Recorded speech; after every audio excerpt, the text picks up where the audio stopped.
Good evening and welcome to Garden Hour, brought to you by SDSU Extension each week at this hour. And you can also watch it on the YouTube channel afterwards if you miss a session.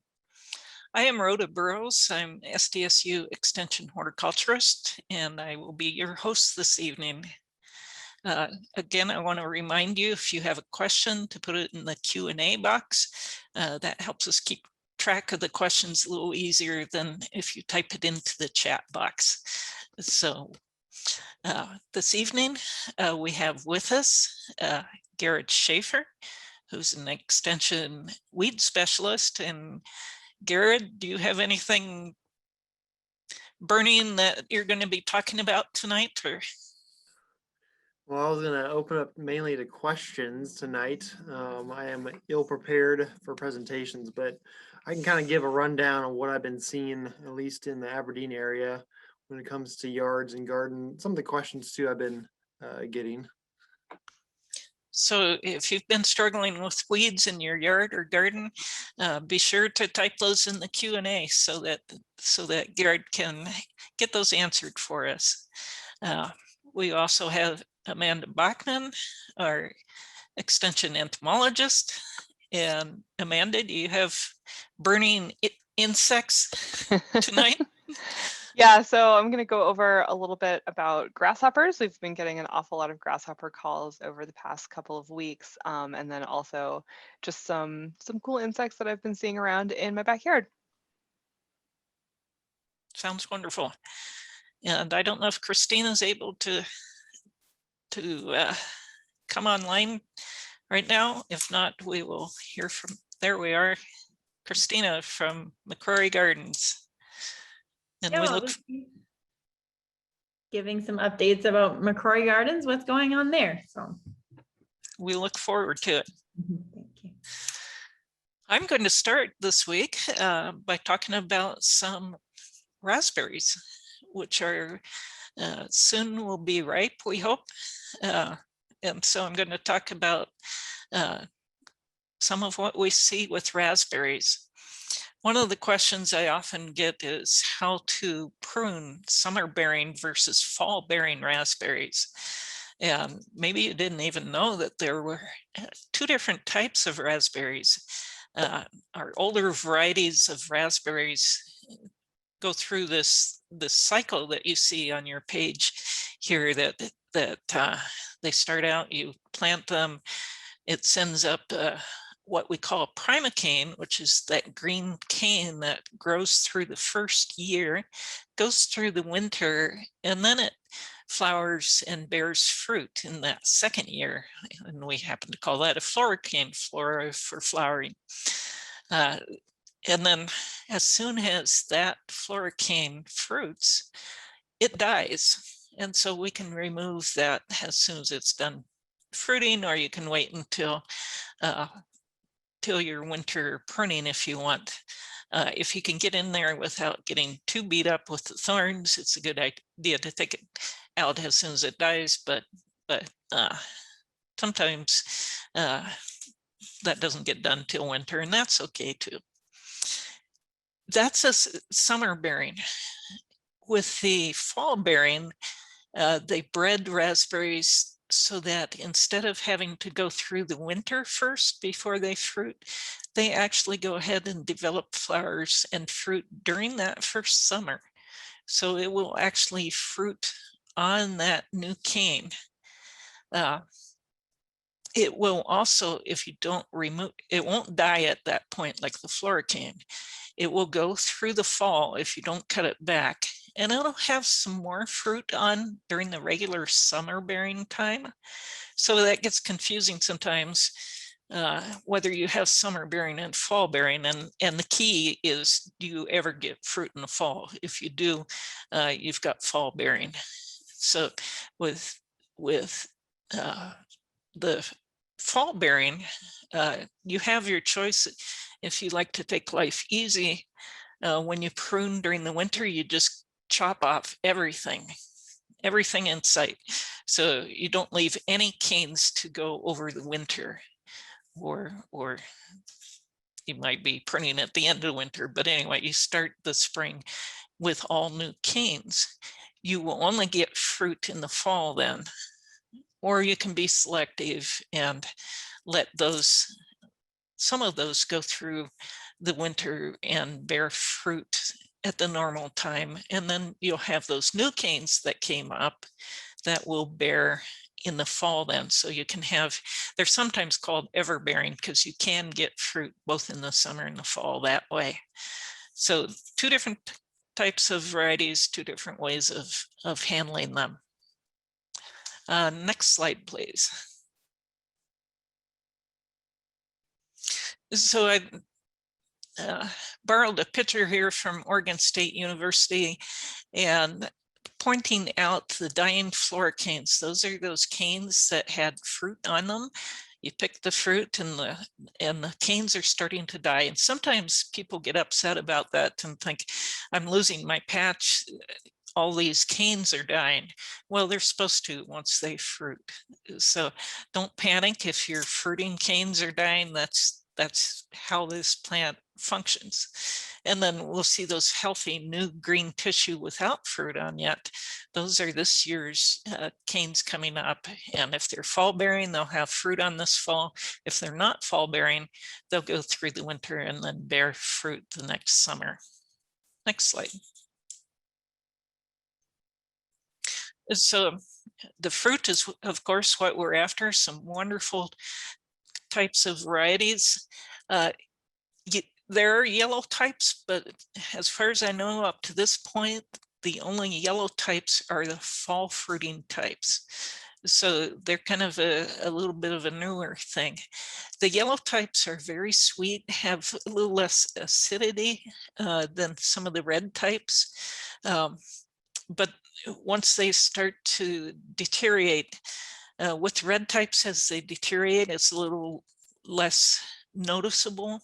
With the yellow types, you really need to use them within a few days after picking because they start to go down in quality quite quickly. Next slide, please. So one of our new pests for raspberries is what we call Spotted Wing Drosophila, which is a fancy name for spotted wing fruit fly. And this is a relatively recent pest in the US, maybe the last 10 to 15 years, and it's spread across the US, and it particularly likes soft fruit, although it can go to many different kinds of fruit. And you see in the photo there with the arrow, the little larvae on the inside of the raspberry fruit, something you really don't want to see in your fruit, particularly if you've taken half a bite. You can see it quite easily. When a fruit is infected with these, it rots very quickly. So overnight, you can go from a very firm fruit to just a mass of gelatin. So it's fairly easy to tell when they're infected. And if you find those infected ones, you find those really, really soft fruit, please go ahead and pick them and destroy them. You can't put them in the compost because they'll finish their life cycle and go and infect some more fruit. Some people will freeze them. You can put them in a plastic bag and put them out in the sun for a few days so they cook. If you bury them, you really need them like 2 foot deep. These things are pretty persistent.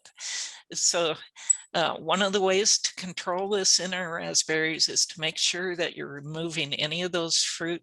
Any and all fruit should be picked and not left in the patch. At the University of Wisconsin, they've been doing some experiments with mulch to see, plastic mulch, to see if that might help affect the amount of the fly that survives, and the females go and lay the eggs. So they were doing both black plastic mulch and a clear mulch and a silver light reflecting mulch. And they found that actually all three reduce the populations anywhere from 50 to 75% in the patches, which is a pretty good. It's not going to get rid of all of them, but it certainly will protect a lot of your fruit. And as you can see, they just laid the mulch on either side of the patch. Now, if you're going to do this, you've got to be good with your pruning, so you don't have, you know, very wide rows, but just a single row. So you have to kind of prepare for that. But they're still trying to figure out why this works. And some of the thought is, well, the berries drop on that black plastic, they kind of get cooked and they're not able to bury it, to go into the nice cool soil so that they can finish their lifespan. So that's part of it. They also speculate that it messes up with their sensing of UV light, because some of the light is reflected to the bottom of the canopy, and so it basically confuses the little guys. And so we're not quite sure why it works, but it does seem to help quite a bit. So if you've had trouble with this particular insect, you might want to trim up your rows so you have nice narrow rows, and then put mulch on either side. And again, make sure that you're picking up all that dropped fruit. Next slide. The other thing I wanted to talk about tonight, because we will be starting to see it pretty soon if your tomatoes are setting and starting to grow, because this always shows up on the first fruit of the season. It seems like when you see that tomato and it's starting to turn red and you're all excited, and then you go and see this rot on the bottom. It's kind of a dry rot. It's not squishy. And it doesn't smell unless it's got secondary rots coming in, but it also probably will not make a very good tasting tomato. So this is actually an inability of the calcium to move all the way through the roots into the end of the plant. And so the fruit transpire less than leaves, and calcium is carried with the water through the plant. So the calcium is going to go wherever that plant is losing water through the leaves, a little bit less so through the fruit.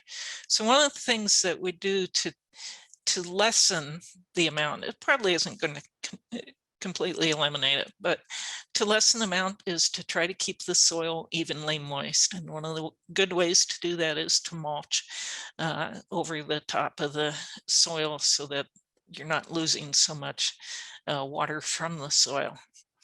The other thing that we watch is not to have too much nitrogen. And that's because nitrogen will cause a lot of lush leaf growth, and that leaf growth will pull the water away from the fruit, and with that water, the calcium. And so if you've got a real lush plant, you may have worse problems with blossom end rot. On the photo on the right, you can see yellow squash, summer squash. So it's not only tomatoes that have this problem, but it can be summer squash, it can be peppers. So a number of these summer fruiting crops that we can run into problems with that. And I think that's the end of my slides. So do we have, I see the next question is for Gared. So I think I'll just, unless there are other questions, I will turn it over to Gared so he can start talking about what's ever on everybody's mind are those weeds. So the question was, we have leafy spurge showing up in some shelter belt trees. How do we control it?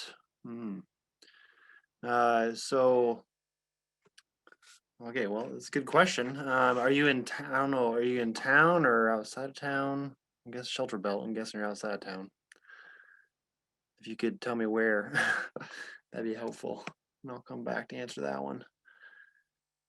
So most questions we got coming in have been mainly looking at kochia has been a big issue in dandelions in town. At least when it comes to gardens and yards and stuff like that is the main issues we've been coming across. But I'll show a picture. I think I can share. Can I share my screen? I think I can do that.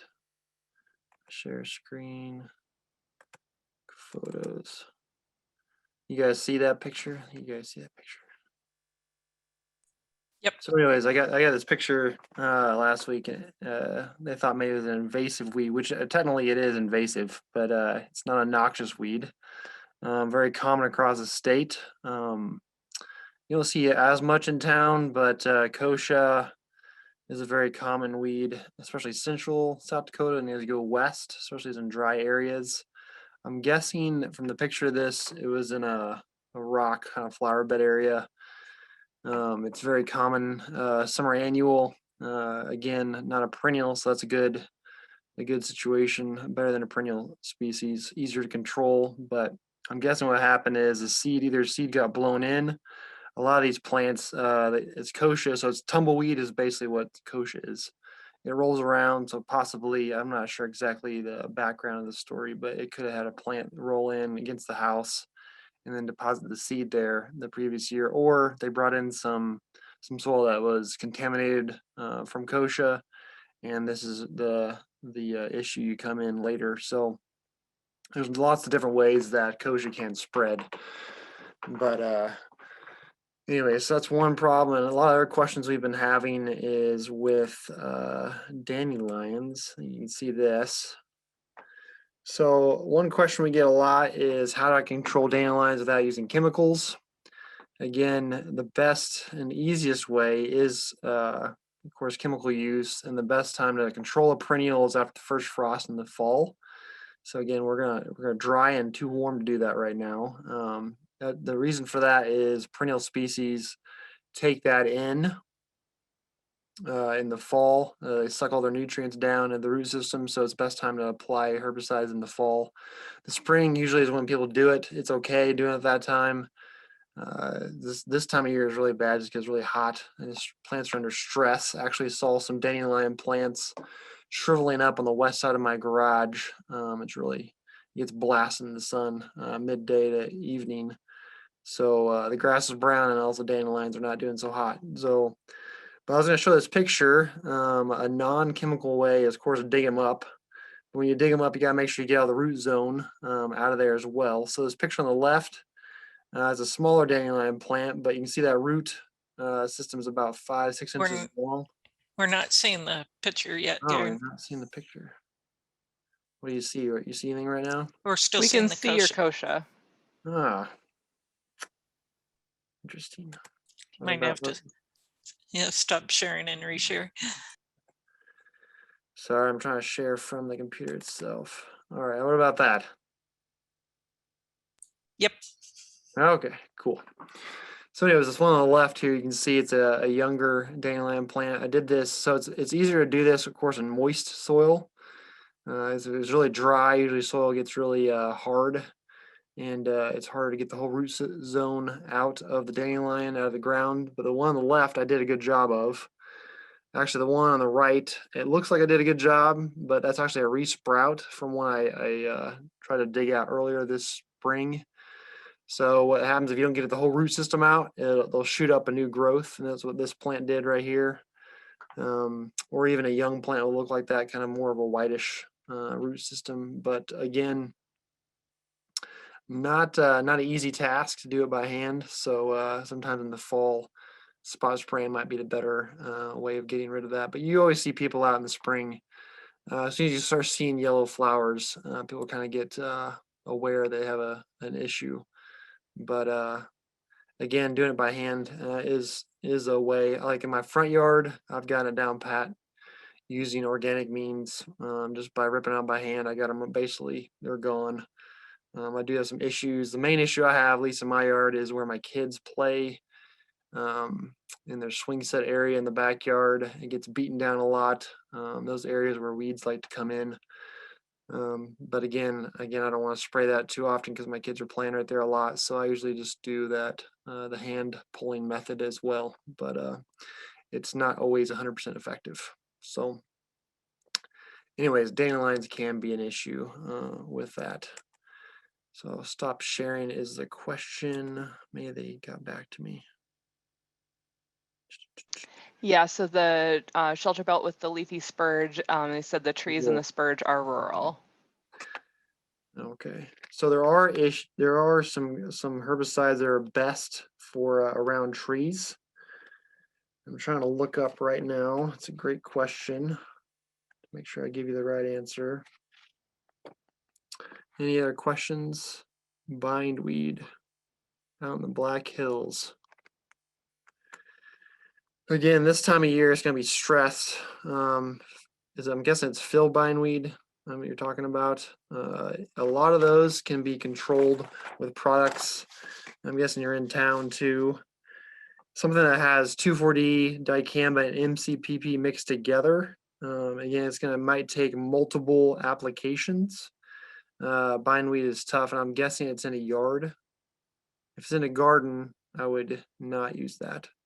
But if it's in a yard situation, something like Weed Be Gone Max, Bayer Advance, Trimec, stuff like that, you can get at Runnings or any kind of farm store. Something in those means, but all over and out in the forest. Well, if it's all over, you might. And again, if I'm not answering these questions, it's hard. I'm just taking whatever I get here question wise. If I don't answer good enough, you can always go ahead and call me on the phone tomorrow. I'll be in the office, 605.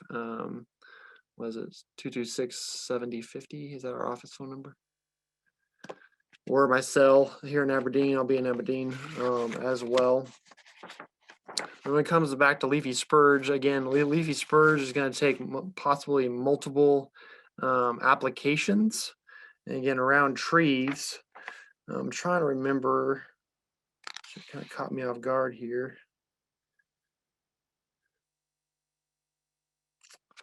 I believe it's plateau.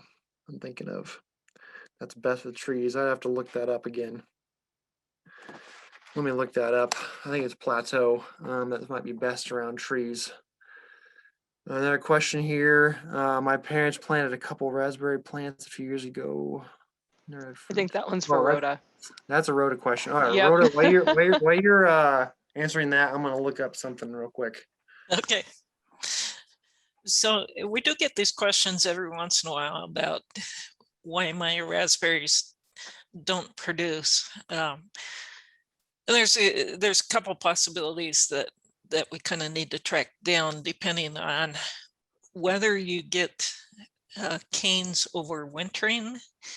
Do they overwinter and come out okay and grow the second year, or are they dying back at the end of the season, at the end of that first season? So if we have varieties that just aren't quite hardy enough for South Dakota, and there are some that don't do so well for us, you could be getting winter kills so that they never have that chance to go through and produce the fruit the second season. The other thing that we do see sometimes is that people don't realize they planted maybe the patch and their trees have grown and the patch is now just too shaded to get good light. You need at least 6 and preferably 8 hours of sunlight a day in order to get fruit on raspberries. So those are a couple possibilities. And if none of those seem to pan out, go ahead and add to your question, and we'll see what else is going on. If your grapes are very productive, it might be that the raspberries don't have quite enough nutrients because grapes thrive on low nutrient soils, and raspberries like nice high organic matter rich soils. You need kind of two opposite ends of the spectrum there for those two kinds of fruit. All right, so heading back to the leafy spurge question. So yeah, I was right. Plateaus be your best bet for leafy spurge in around trees. Other options, again, would be, it depends. I'm guessing these are just regular trees. 240 and dicamba would be okay, but those are volatile and they can hinder trees. So I would stay away from those, especially in the heat of the day. They can vaporize and hinder trees a little bit. But again, plateau would be your best bet there. You're going to have, I think those are restricted use pesticides. So I think you're going to have a license to buy that. If you can't, you can have somebody spray it for you, or you can go buy off the shelf 2,4-D and do that as well. It just might take multiple applications, multiple years to do that. And then with the bindweed, if you want to use a broad spectrum control, that again, a 2,4-D product like that would be okay right now. But if you can keep it from seeding out right now and then do it again in the fall, that'd be better. Because when it's hot and dry like this, herbicides are not the best. Just because the plants are under stress. And if you get a good rain, I guess you're in the hills. So if you get a good rain, that fill bindweed and things are green and growing, that's a different situation. But at least where Aberdeen and eastern side of the state is really dry. So just be aware of that. But again, plateau leafy spurge is a great option in trees.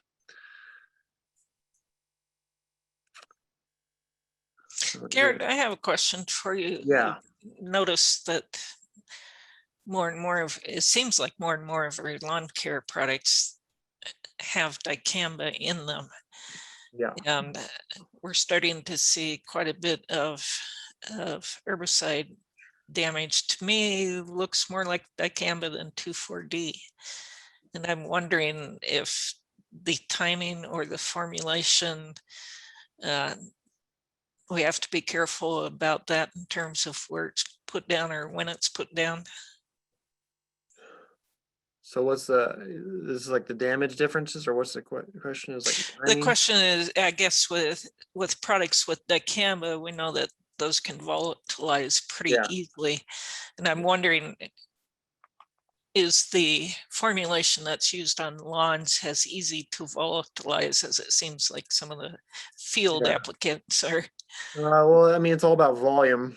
So if I do spray, I did 2 years ago when it was really wet. Dandelions just went nuts in my yard. So I used 2,4-D amine, not ester. LV4, 2,4-D LV4, you'll see in like runnings. That's ester. Ester is more volatile than amine. So again, I use that one. But yeah, dicamba is by far more volatile than 2,4-D. When it comes to moving around. And again, you've probably seen this, Rhoda, when it comes to dicamba damage. You'll see more cupping and stuff like that. 2,4-D usually is more of a strapping. The leaves look really rough. But again, I'd be very leery of that around gardens. I try not to, like my backyard, I hardly even use any kind of pesticides back there because my garden's back there. I have a problem with my neighbor occasionally. They like to control their dandelions when it's really hot and dry with 2,4-D. So occasionally I'll have some drift from that. But in general, yeah, like right now, the main things you'll see from agricultural use, if you live in the rural part of town or maybe on the edge of town, you'll see large spectrums of movement potentially from dicamba, or even other pesticides as well. Anything can move, but dicamba is probably the one that you see the most just because of volume. So volume's the big thing there. Again, I'm in the middle of town, so I don't see that too many issues with that, but it depends on the weather. There's a lot of guys spraying today because the wind was down, but volatility is going to be high because it's hot. We're going to be hitting like 102 tomorrow. So anything that's still on the soil surface tomorrow can definitely vaporize. Yeah, I think even Rapid's supposed to get to 97 tomorrow. So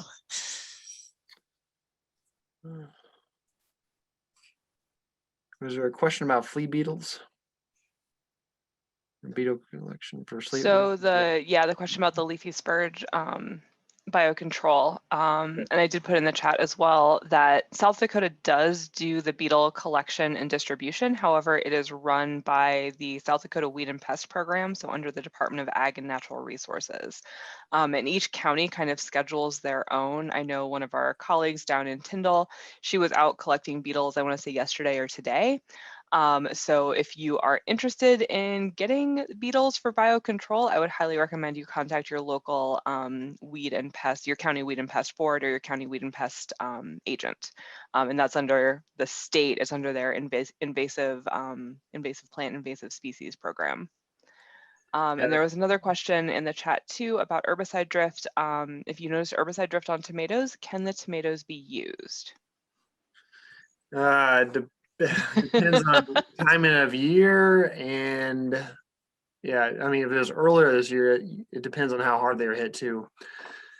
Yeah, there's a lot of factors. I'd have to know more, I guess, about that. If they're like during flowering, that's the worst time because you'll see flowers get aborted if it gets hit hard enough.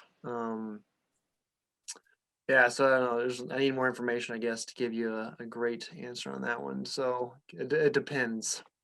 I've seen a study done a number of years ago with just 2,4-D, not dicamba, but with just 2,4-D. And if it wasn't enough to just stunt the tomato to start with, the amount of 2,4-D in the plant dropped off pretty drastically during the first 2 or 3 weeks. And then it kind of tailed off. So there was still 2,4-D at the end of the season. It was in fairly small amounts. So, you know, if you're about to harvest your tomatoes, there's a higher likelihood that that 2,4-D is still in the fruit than if your tomatoes are just starting to set right now. And probably by the time they're fully ripe, there's probably not much in them. Having said that, I always instruct my master gardeners, if you know that you have herbicide damage, technically that plant has been sprayed off label. And so we cannot guarantee the safety of that because the safety has not been studied for off-label products. So, Right. So yeah, I mean, if my plants got hit hard enough, I wouldn't eat either. But if I just noticed like mid-season, a few leaves on top look like they got a little hit, I wouldn't be too concerned about that. Because I mean, yeah, I mean, there's definitely a possibility of 2,4-D in the fruit because all those plants are taking that herbicide up and metabolizing it, so they're basically eating it. It just might not be enough there to kill the plant or affect it, but yeah, just be aware of how much and then how much damage is, so how much got hit by herbicide wise and how much the damage was, and then from there we can kind of make a educated guess. And it's too, I guess, your comfortable level. If I know if I saw 20% of my leaves curled up and I knew it was herbicide damage, I probably would not eat the fruit. But it just kind of depends, I guess, on that. And if you have any questions more on that or even pictures, feel free to send them to me and I can talk more to that as well. And I think we're ready for Christine to show us something much more fun than weeds.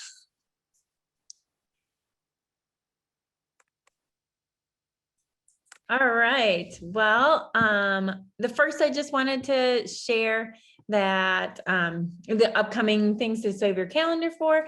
Again, you can still join our children's programming every week.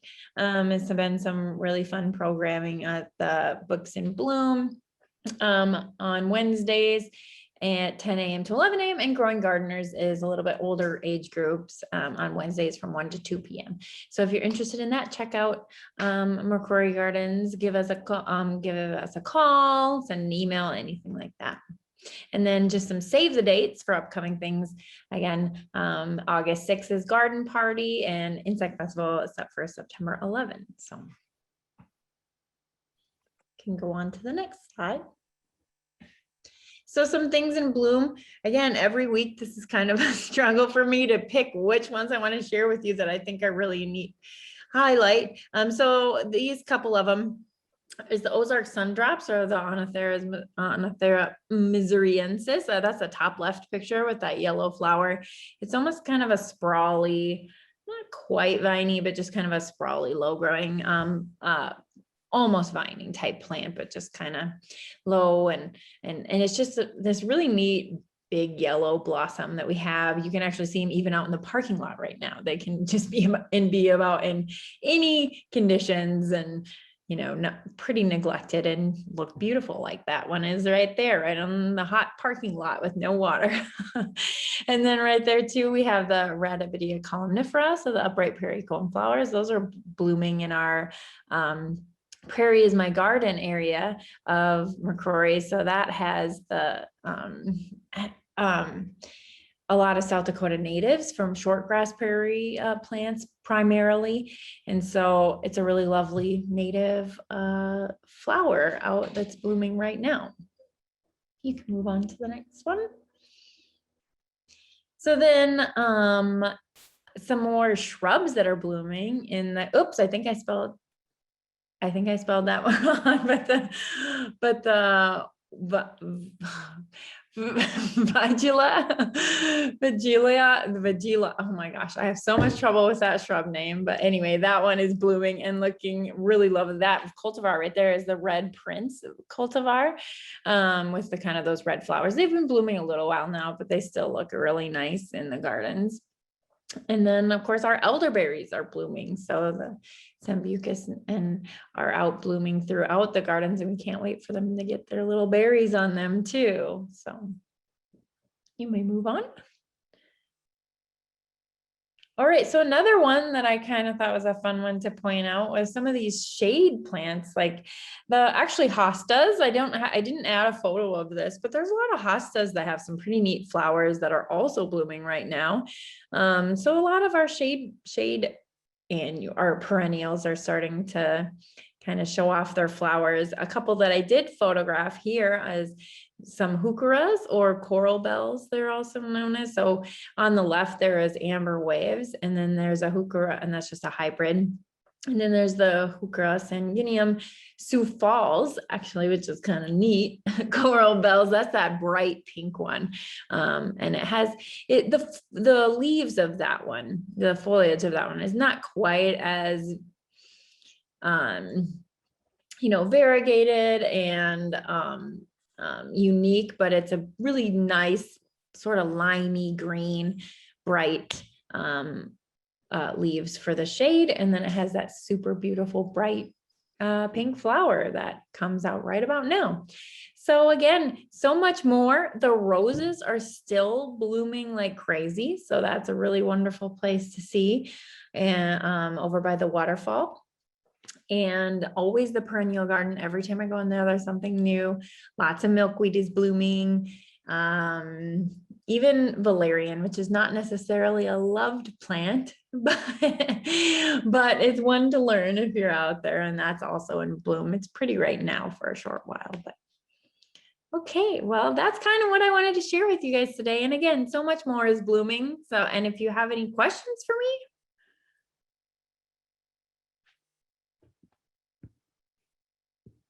okay, well, then thanks for having me. There's one question in the chat for you, is it in the Christina. chat? Yeah, Okay. or in the Q&A, I'm sorry. Sure. I am researching seedless maples and interested in planting this tree in Huron. Does McCrory Gardens have any seedless maples growing? Seedless maples growing.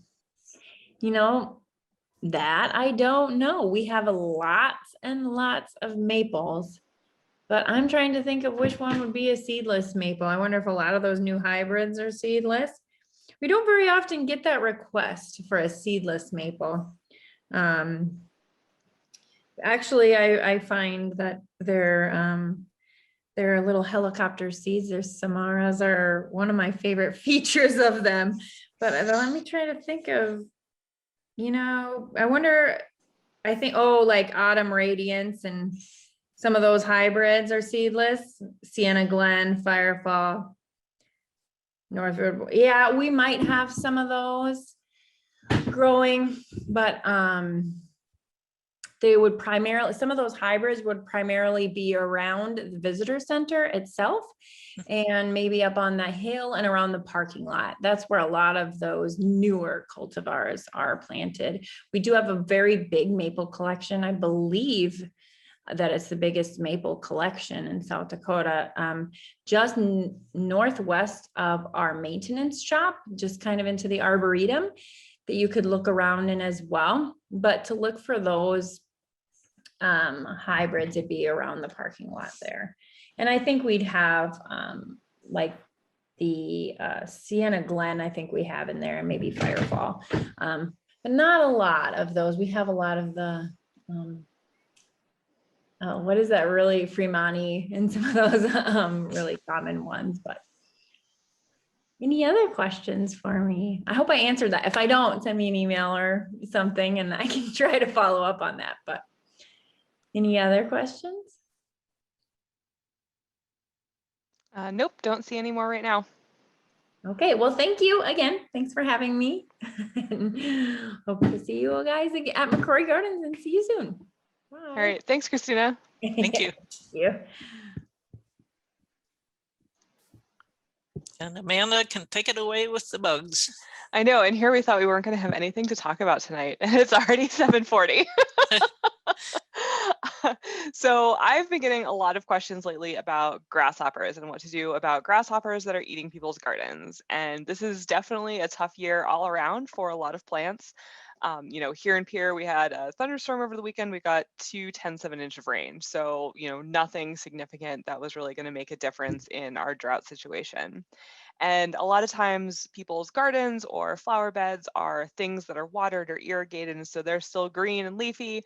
And obviously that makes them pretty tasty for things like grasshoppers. Grasshoppers are very much phytophagous. They eat a lot of different things. They will have sort of some of their favorite plants, but they will pretty much munch on almost everything pretty equally. So that can make them very difficult to manage. Also, as we were talking about, you know, herbicide drift into tomatoes, when you're using pesticides, or in this case, insecticides on your garden, you got to be really careful that you're reading and following those label directions, because if you're spraying something like spinach or Swiss chard or kale, where you're eating the leaves, you really have to pay attention to that post-harvest interval so that you know how long you have to wait before you can safely eat that produce from your garden. So that's one thing, you know, that's a big thing to take into consideration when you are thinking about an insecticide application for grasshoppers. There are some things you can do. There are some bait products available. One of them is a protozoan, and it does take like about a month to be effective. So that's sometimes not that, you know, that's not going to be a quick, you know, sort of knockdown control for grasshoppers. You can also do sort of perimeter sprays like around the garden. So, you know, treating essentially the plants that the grasshoppers aren't necessarily eating, but that they would be like hopping through in order to get to your garden. When grasshoppers are small, that is the time when we want to be thinking about managing them, because as they get large, and obviously the picture on the right here is one of the big lubber grasshoppers. But once they're full-size adults, you know, trying to manage them with insecticide is pretty much not going to be super successful. So when they're the smaller instars, you know, it doesn't take quite as much product to kill them, but they are a really sort of tough insect to kill. You know, birds will eat grasshoppers. So if you've got, you know, robins hopping around in the yard, they'll help out with some pest management for you. I sometimes, like, jokingly and not so jokingly, recommend chickens. If you are on a place that has poultry, you can borrow some chickens from a friend, do the little chicken tractor thing. That will, you know, they'll eat anything that they can catch, grasshoppers included, and that might, you know, be sort of a creative way to help manage grasshoppers. But yeah, like, with the high temperatures, the lack of moisture, and then adding grasshoppers on top of it, it is a very challenging year for gardens. And, you know, I think part of this is also just managing our expectations as far as what's going to be possible for us to grow, you know, in this kind of a summer. So yeah, so that's grasshoppers. If you're having problems with them, know that you are not alone. Other people are also having issues with these little guys. And I did want to give another shout out to pollinators since it is officially pollinator week this week, showing off some of the bees and flies that were in my yard over the past 7 days. We've got this really nice bumblebee hanging out. This was actually one of our cool cool days in Pierre, and so this bumblebee was chilling out on a milkweed flower, very large. I could get super close. You can even see the water droplets on the back of her thorax, which is really neat. And then this afternoon, one of the sunflowers that's open in my yard, there was actually a bee fly right here, if you can see my mouse. This is actually a fly in the order Diptera, and it's got a fuzzy sort of yellow body and only 2 wings. So that's one of the main takeaways of how to figure out that it's a fly. But this is also a pollinator and it was really interesting to watch it work. It was, you know, getting the nectar out of every floret on the sunflower. And then there's another bee here that came in as well. So lots of cool bees that are out there. And that's another thing with, you know, going back to that grasshopper control, you know, reading the labels of the products that you may be using, because if you're, you know, spraying things that are blooming, you are going to impact the other insects that are visiting the flowers. So you really do have to weigh the costs and benefits of, you know, any sort of pesticide application, whether or not, you know, it's for weed control or whatever. Because yeah, you know, if you kill all the grasshoppers, but you also don't have any bees coming to visit your tomatoes, you're not going to get fruit either way. So, and a lot of those things can be really sort of case specific. So it does help, you know, if you're calling or emailing us with questions, if we know the product that you're using so that we can look up a copy of the label and help you interpret that, that's really useful as well. Let's see. Oh, and then just cool insects. I've decided that I should just, you know, have a cool insect every week that I'm on Garden Hour. But when I was actually out east last week, there was this really awesome dragonfly that we pretty much just like stepped over in the pasture. And it's actually a 12-spotted skimmer. The species name is over there, Libellula pochella. And it's got this really, you know, these patterns on the wings. This is actually a female. The males have white spots in addition to the brown spots on the wings. But I'm constantly amazed by the dragonfly and damselfly diversity in South Dakota, especially the eastern part of the state. There's just a ton of really cool odonates, or odonata is their order, that fly around. And these insects actually hunt on the wing. So as they're zipping around in your yard, they are catching other smaller insects, flying critters out of the air as their food source. So honestly, I think they're probably actually better at some mosquito control than other things that might get the credit. So that was just a really awesome insect, and it was a cooler day, so hence a little bit easier to handle the dragonfly and have it stay still versus, you know, just zipping off in the heat. So those are the slides that I have. I will put up the garden hotline contact information while I take a look at the questions. I see a question about, are box elder bugs harmful? We've got a ton of box elder bugs in Pierre. I haven't noticed them doing any appreciable damage to the actual box elder maple that is in my front yard. Box elder bugs are in the order Hemiptera. They are true bugs, so they have that piercing, sucking mouthpart, and they feed on plant sap. But they are not anything that, you know, I've ever seen them do enough damage that I've, you know, felt compelled to recommend somebody control them with an insecticide. They're just one of those critters that's out there in the ecosystem, out there in our yards. And even if, yeah, things with piercing, sucking mouthparts are hard to control without using some sort of systemic insecticide. And I feel like that would be entirely overkill for box elder bugs. So they're not harmful, really. They end up being mostly a nuisance in the fall because they do overwinter as adults. You know, I can attest that here at the Pierre Regional Center, we have box elder bugs that definitely come in every fall, and I'm usually catching them and throwing them in the freezer to use for pinning practice for kids because they're just so common. Those are what I call like the trash bugs, things that are super common, easy to find, fairly decent size. So, if you're practicing pinning, it's not going to be a frustrating insect to learn on. So yeah, box elder bugs, that's my answer on those guys. But yeah, let's see. And I see Rhoda put some information about raspberries in the chat. So if you're one of the folks that had a question about raspberries, definitely take a look at that. I am going to throw some more links in the chat for everybody. If you are not already following the Garden and Yard newsletter or John Ball's tree pest alert, those links are now in the chat. I know, I think 2 weeks of the tree pest alert just got posted the other day. So if you've been missing that, it is up.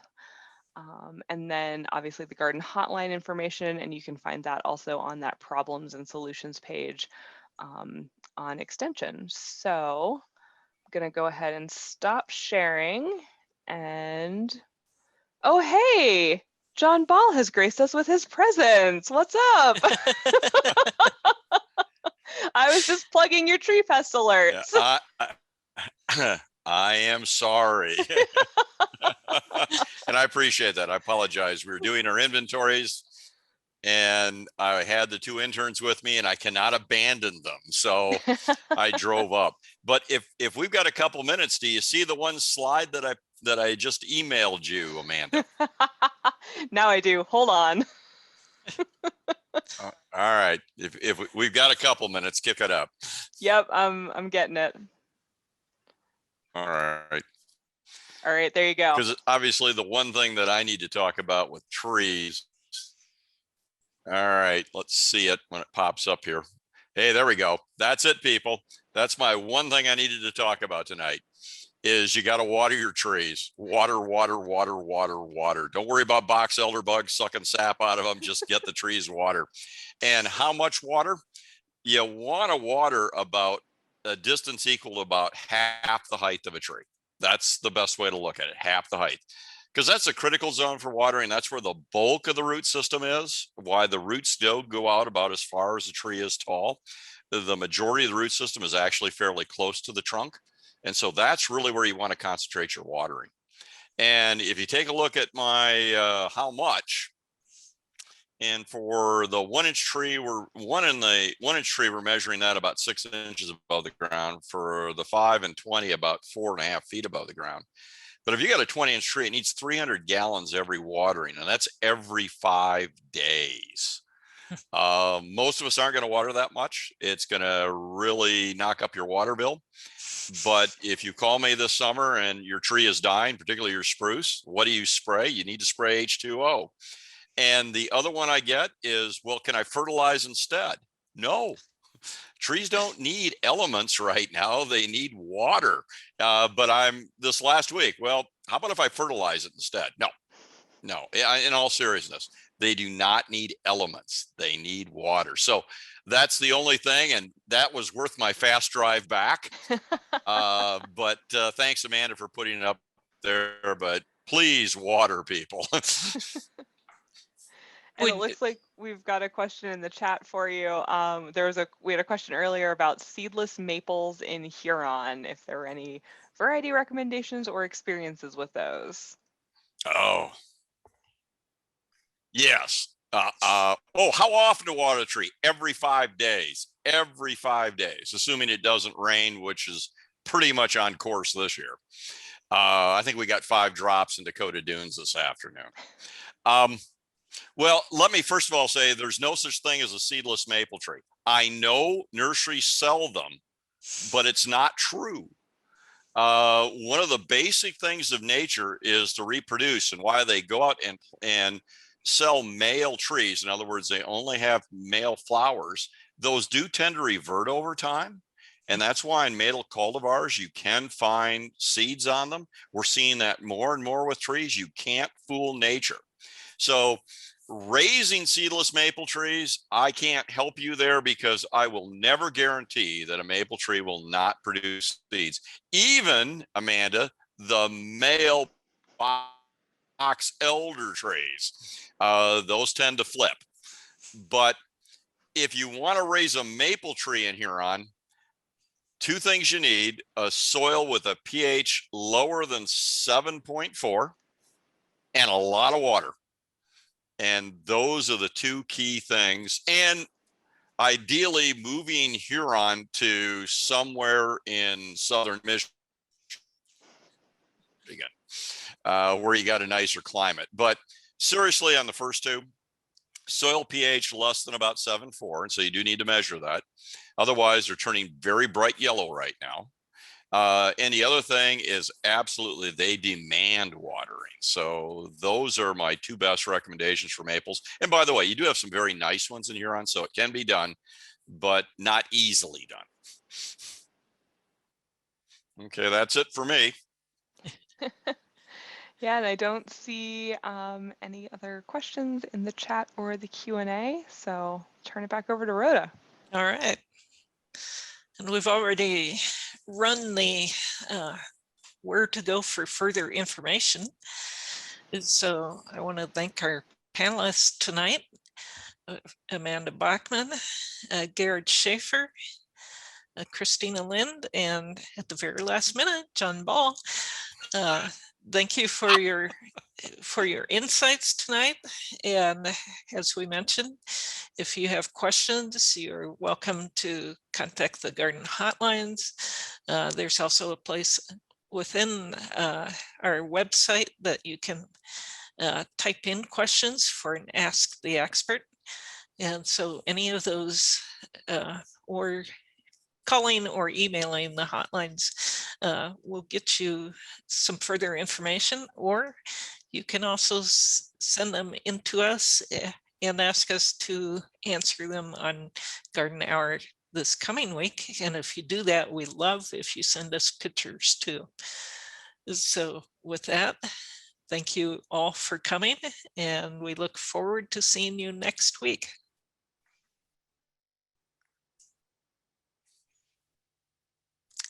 Have a good week and stay cool.